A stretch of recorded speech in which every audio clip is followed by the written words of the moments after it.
আসসালামু আলাইকুম বন্ধুরা, কেমন আছেন আপনারা? আশা করি সবাই ভালো আছেন। আলহামদুলিল্লাহ আমি ভালো আছি। আবার একটি নতুন ভিডিও নিয়ে আপনাদের সঙ্গে চলে এসেছি মিজানুর রহমান আজারির ওয়াজ।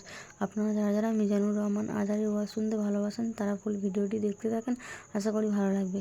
জন্য আল্লাহ ডেকে বললেন, গোলাম আমি জীবন বানালাম, মরণ বানালাম, জীবন মরণের মাঝখানে বানালাম রুহু। এই রুহু থাকলে তুমি জিন্দা, রুহুটা না থাকলে তুমি হয়ে যাও মুর্দা।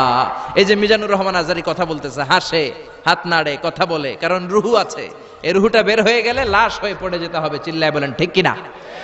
মক্কার কাফিরেরা বলল, আব্দুল্লাহর বেটা মুহাম্মদ, রুহু কাকে বলে আমাদের বলো। রুহু দেখতে কেমন, কেমন করে দেহের মধ্যে রুহু ঢুকে, কেমন করে রুহুটা দেহ থেকে উড়াল দেয়। এই রুহুর ব্যাপারে তথ্য দিতে পারলে কালিমা পড়ে সবাই মুসলমান হয়ে যাব। আপনারা রুহু দেখছেন কেউ?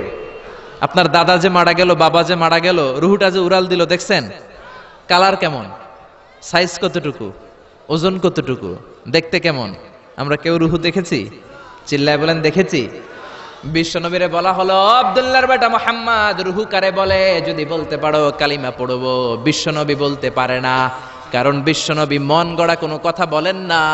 আকাশ থেকে গ্রিন সিগন্যাল আসলে তবেই বলেন, ঠিক কিনা? বিশ্বনবী আল্লাহ তাআলার পক্ষ থেকে গ্রিন সিগন্যাল পাওয়ার জন্য উপরে তাকিয়ে রইলেন। আয়াত নাজিল হয়ে গেল, ইয়াসআলুনাকা আনির রূহি কুলির রূহু মিন আমরি রাব্বি ওয়া মা উতীতুম মিনাল ইলমি ইল্লা কালিলা। ও নবী, লোকেরা আপনারা জিজ্ঞেস করে রূহ কাকে বলে। মা হুয়া রূহ, হোয়াট ইজ দ্য স্পিরিট? আপনি বলে দেন রূহ হলো আল্লাহর পক্ষ থেকে স্পেশাল অর্ডার। আল্লাহর অর্ডারে এই রূহটা দেহের মধ্যে ঢোকে, আবার আল্লাহর অর্ডারে রূহ বের হয়ে যায়। আল্লাহু আকবার।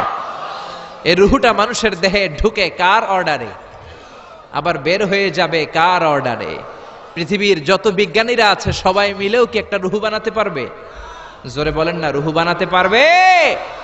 আল্লাহ চ্যালেঞ্জ করে বললেন, ওমা উতীতুম মিনাল ইলমি ইল্লা কালিলা। তোমাদেরকে একেবারে যত সামান্য কিঞ্চিত জ্ঞান দিয়ে আমি তৈরি করেছি, তোমাদের এই লিমিটেড জ্ঞান দিয়ে রুহু বানানো যাবে? ইউনাইটেড স্টেটস অফ আমেরিকা একজন মেডিকেল সায়েন্টিস্ট এই চ্যালেঞ্জ গ্রহণ করলো। সে চ্যালেঞ্জ গ্রহণ করে বলল, আমি রুহু বের করে ছাড়বো। কি বের করব? রুহু। আমেরিকার ওই মেডিকেল সায়েন্টিস্ট সে চ্যালেঞ্জ করে বলল, আমি রুহু বানাবো। কি বানাবো? উত্তর দিতে হবে কিন্তু, কি বানাবো?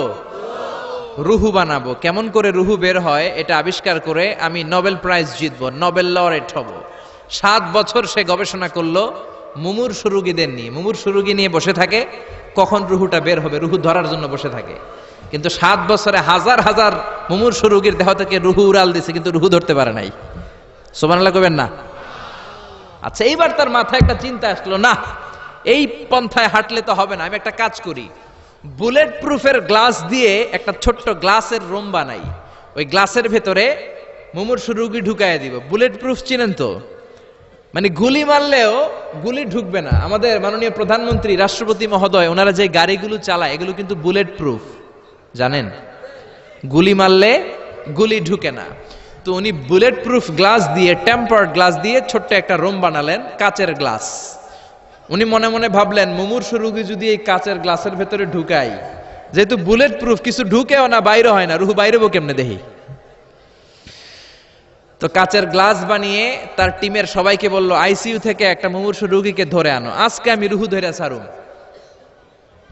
তো মুমূর্ষু রোগীকে আনা হয়েছে ইন্টেনসিভ কেয়ার ইউনিট থেকে, তাকে কৃত্রিম অক্সিজেন দিয়ে লাইফ সাপোর্টে রাখা হয়েছে। মেডিকেল টিমের প্রধান বলে, এই লোকটারে এই বুলেট প্রুফ গ্লাসের যে ছোট্ট রুম, এটার ভিতরে ঢুকানোর আগে চেক হিজ বিপি, তার বিপি মাপ, ব্লাড প্রেশার মাপ। তো মেপে দেখে ঠিক আছে। ওজন মাপ, বলে ওজন মাপা হলো, ওজন হচ্ছে 80 কেজি, 80 কিলোগ্রাম। কত কেজি? 80। সবাই বলেন কত কেজি? 80 কেজি। এবার মেডিকেল টিমের প্রধান বলে, মুমূর্ষু রোগীটার ভিতরে ঢুকিয়ে দে। ঢুকানো হলো। এবার সে বলল, লাইফ সাপোর্ট খুলে ফেল। সবাই বলে, স্যার লাইফ সাপোর্ট খুলে ফেললে তো মরে যাবে। মেডিকেল টিমের প্রধানকে মারার জন্যই তো আনছি, এটার না মারলে আমি রুহু পামু কেমনে? এটা রুহুটা তো বের করতে হবে দেহ থেকে। তো যেই কথা সেই কাজ, ঢুকানো হলো, লাইফ সাপোর্ট খুলে ফেলা হলো। লোকটা গ্লাস ফিটিং করা রুমের ভেতরে ছটফট ছটফট করতে করতে দুনিয়া থেকে বিদায় নাই। এবার মেডিকেল টিমের প্রধান রুহু খুঁজতেছে। দুনিয়া থেকে বিদায়, তার মানে তো রুহু বের হয়ে গেছে, কিন্তু রুহু আর খুঁজে পায় না। গ্লাসের এই দিকে তাকায়, ওই দিকে তাকায়, নিচে উপরে ডানে বায়ে সামনে পেছনে, কোথাও রুহু নাই, রুহু খুঁজে পাওয়া যায় না। সে ভাবলো আমি গ্লাসের দরজাটা খুলে হাত দিয়ে এরকম বাইং মাছ যেমনে হাতায়, এরকম হাতাইলে হয়তো রুহু পাবো। তো কাচের গ্লাস খুলে হাত দিয়ে এরকম হাতানো শুরু করলো, হাতাতে হাতাতে পুরো গ্লাস ফিটিং করা রুমের ভিতরে সব খুঁজে ফেললো, কিন্তু রুহু খুঁজে পাওয়া যায় নাই। লোকটাকে বের করা হলো, উনি বললেন চেক হিজ বিপি, বিপি মাপতো। সবাই বলে স্যার এটা তো ময়রা ভূত হয়ে গেছে, এখন তো বিপি নাই। বিপি বুঝেন তো, ব্লাড প্রেশার, এই যে ধাক্কাটা, অলিন্দ নিলয়, সিস্টলিক ডায়াস্টলিক, জন্মের পর থেকেই আমাদের এই যে দম নেয়া আর দম ছেড়ে দেওয়ার খেলাটা আছে না নাই? কথা বলেন। এই যে ফুসফুস দম নেয় দম ছেড়ে দেয়, শীতের রাতে আপনি কম্বল গায়ে দিয়ে ঘুমায় যান, আপনার দমও কি ঘুমায় যায়? আপনার দম ঘুমাইলে তো আপনি ঠুস। আয় রে মানুষ রঙিন ফানুস, দম ফুরাইলে তবু তো ভাই কারোরই নাই একটুখানি। আয় রে মানুষ রঙিন ফানুস, রঙিন ফানুস, আয় রে মানুষ। পড়েন আল্লাহু আকবার। এবার মেডিকেল টিমের প্রধান বলে চেক হিজ বিপি, বিপি মাপ। সবাই বলে বিপি নাই, কিন্তু ওজন আছে না নাই? মরার পরেও তো একটা লাশের ওজন থাকে কি থাকে না? এবার মেডিকেল টিমের প্রধান বলে চেক হিজ ওয়েট, ওজন মাপ। এবার ওজন স্কেলে শোয়ানোর পরে দেখা গেল লোকটা মরার আগে ছিল 80, এখন হয়ে গেছে 78 কেজি। কয় কেজি? মরার আগে লোকটা ছিল কয় কেজি? মরার পরে ওজন দেওয়ার পরে ওজন হয়ে গেছে কয় কেজি? কমছে কয় কেজি? মেডিকেল টিমের প্রধান কয় আমি পাইছি। সবাই কয় কি পাইছেন? মেডিকেল টিমের প্রধান কয় ওইডা। সবাই কয় কোনডা? কয় রুহু। কেমনে পাইলেন? কয় মরার আগে ছিল 80 কেজি, মরার পরে 78 কেজি, কমছে 2 কেজি, তার মানে যেটা উড়াল দিছে ওইটাই 2 কেজি। পাইছে ঘোড়ার ডিম। কিন্তু বিজ্ঞানীদের নিয়ম হচ্ছে আপনি একটা রেজাল্ট দিয়েই ফাইনাল জাজমেন্ট দিতে পারবেন না, আপনার আরো কিছু নমুনা সংগ্রহ করতে হবে। সে বলল আরেকটা রোগীকে আইসিইউ থেকে নিয়ে আয়, ওজন মাপ, বিপি মাপ। বিপি ওকে, ওজন কত? 70 কেজি। দ্বিতীয় যে লোকটাকে আনা হলো তার ওজন 70 কেজি। চিল্লায় বলেন কয় কেজি? 70। এবার গ্লাসের ভিতরে ঢুকানোর পরে অক্সিজেনের মাস্কটা খুলে ফেলা হলো। এই লোকটা অক্সিজেনের অভাবে ছটফট ছটফট করতে মরে গেল। মরার পরে আবার রুহু খুঁজে, কিন্তু গ্লাসের ভিতরে রুহু নাই। এই লোকটাকেও বের করে মেডিকেল টিমের প্রধান বলে চেক হিজ বিপি, বিপি মাপ। সবাই বলে বিপি নাই, কিন্তু ওজন আছে না নাই? এই লোকটার ওজন মরার আগে কত কেজি? 70। এবার ওজন দিয়া দেখে এই মৃত লোকটার ওজন হয়ে গেছে 71 কেজি।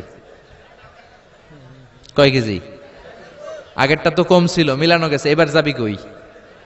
হ্যাঁ, আগেরটা 2 কেজি কমেছে। মনে মনে চিন্তা ছিল, রুহু যেটা ছিল উড়াল দিয়েছে, রুহু নাই, 2 কেজি কমেছে। এবার ছিল 70 কেজি, মরার পরে আরো বেড়ে গেছে 1 কেজি। এবার যাবে কই? আল্লাহ বলে কিয়ামত পর্যন্ত বিপি মাপতে পারবা, কিয়ামত পর্যন্ত বুলেট প্রুফের গ্লাসের ভিতরে লাশ ঢুকাতে পারবা, বের করতে পারবা, কিন্তু রুহু খুঁজে বের করতে পারবা না। ঠিক কি না? ইয়াসআলুনাকা আনির রূহি কুলির রূহু মিন আমরি রাব্বি ওয়া মা উতীতুম মিনাল ইলমি ইল্লা কালিলা। নবী লোকেরা আপনার রুহের ব্যাপারে জিজ্ঞেস করে, আপনি সোজা সাপটা লোকদেরকে বলে দেন রুহু হলো আমার আল্লাহর আদেশ মাত্র। আল্লাহর আদেশে দেহে ঢুকে, আল্লাহর আদেশে বের হয়। পৃথিবীর কোনো মানুষ রুহু খুঁজে বের করতে পারবে না। সে বের করতে পারে নাই, কারণ মানুষ মরে গেলে এক একজনের দেহের অবস্থা এক এক রকম।